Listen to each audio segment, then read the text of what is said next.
Hello दोस्तों, आप सुन रहे हैं सुपर न्यूज भोजपुरी में। स्वागत है। खेसारी लाल यादव जी का एक और मूवी सॉन्ग कल सुबह रिलीज होने वाला है। इस सॉन्ग को गाए हैं खेसारी लाल यादव जी और इनके साथ डुएट किए हैं प्रियंका सिंह चौहान। इस सॉन्ग को लिखे हैं प्रकाश बारूद जी और इसमें म्यूजिक से सजाए हैं आर्या शर्मा जी। यानी कि बहुत ही ब्लॉकबस्टर सॉन्ग है। सॉन्ग का टाइटल रखा गया है एसी तनी बेसी क के।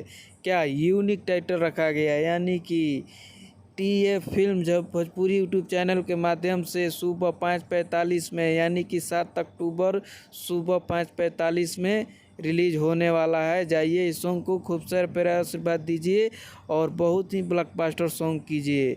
खेसारी लाल यादव का बहुत ही बेहतरीन सॉन्ग एक से बढ़ के एक अपडेट मिलता रहेगा। चैनल को सब्सक्राइब कीजिए, बेल आइकन को घंटी प्रेस करके, ताकि अच्छा लगे तो वीडियो में कमेंट कीजिए कैसा आप लोग को न्यूज़ लगा।